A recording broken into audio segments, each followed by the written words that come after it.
আসসালামু আলাইকুম সবাইকে।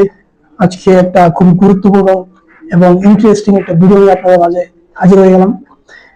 ভিডিওটার কথা হচ্ছে যে আপনি সকালবেলা কি কি খাবেন, সকালে আপনি খাবারের তালিকায় কি কি রাখবেন, এটাই হচ্ছে মোস্ট ইম্পর্টেন্ট কথা। কারণ আপনার যে বিগত একটা দিনের মধ্যে আপনি সকালবেলা বেশি খাবেন এবং পুষ্টিকর খাবার খাবেন। আপনি যখন ঘুমে চলে যান, আপনি রাত্রে ঘুমান, তখন আপনার বডি রেস্টে থাকে। আপনি যখন বিছানার সাথে আপনার শরীরটা লাগিয়ে দেন, তখন আপনার বডি কি রেস্ট হয়, রেস্টে চলে যায়। তখন আপনি যখন সকালে উঠবেন, তখন আপনার বডিটা পুষ্টিকর খাবার চায়। মেডিকেল সায়েন্স বলে, বিজ্ঞান বলে, আমার ইসলামও বলে। তখন বডি কি সকালবেলা বেশি খেতে হবে, দুপুরে একটু, রাতে একটু। ঠিক আছে, আপনি সকালে বেশি প্রাধান্য দিবেন। আমি যে যে জিনিসটা আপনাকে বলবো, এখানে প্রত্যেকটা খাবারই আইটেমই পুষ্টিকর। দেখতে পাচ্ছেন কিনা জানি না, তবে এখানে আছে পুরো একটা আপেল, এখানে আছে একটা ডিম, এখানে আছে কিছু শসা, এখানে আছে পেঁপে, এখানে আছে কাজু বাদাম, তারপর আছে কুমড়োর বীজ। কুমড়োর বীজটা শরীরের জন্য খুব ইম্পর্টেন্ট। সো এখানে আমি 6টা আইটেম অ্যাড করছি। আপনারা চাইলে 10টা, 12টা, 20টা আইটেম অ্যাড করতে পারেন, জাস্ট পুষ্টিকর খাবারগুলি। আমার কাছে ছিল না, কালেক্ট করতে পারি নাই। আমি খেজুর কালেক্ট করতে চেয়েছিলাম কিন্তু পারি নাই। সো আমি আমি খাই, বিসমিল্লাহ।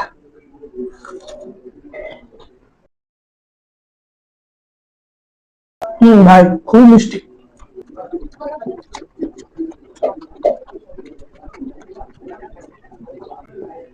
অতুলনীয় স্বাদ ভাই। আপেলটা অস্থির ভাই।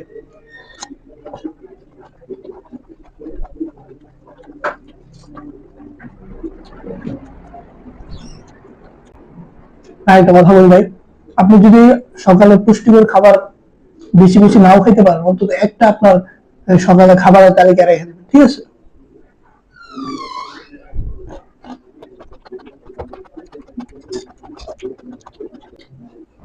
এই জিনিসটা বেশি বেশি খাবেন, কারণ এই জিনিসটা আপনার ত্বককে স্মুথ করবে এবং ফর্সা করতে বেশি কার্যকর। এই শশাটা আপনি খাবেন এবং চোখে লাগাবেন, চোখের কালচে ভাব দূর হয়ে যাবে।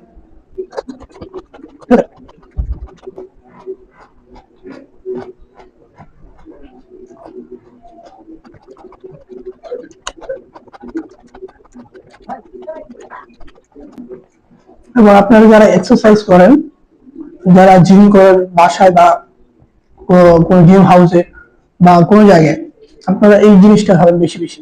কারণ এটা আপনার চর্বি এবং আপনার বডি ফিটনেস, মাংসপেশি করতে ভালো সহায়তা করে। এর ভিতরে যে অংশটা কোষ, কোষ বলে অনেকে, হ্যাঁ কোষ, দেখতে পাচ্ছেন? সুবহানাল্লাহ, আল্লাহর কত নিয়ামত, তাই না?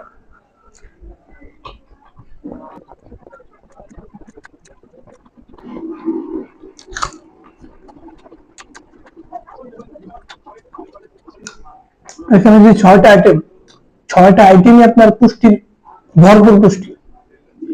কথা হচ্ছে?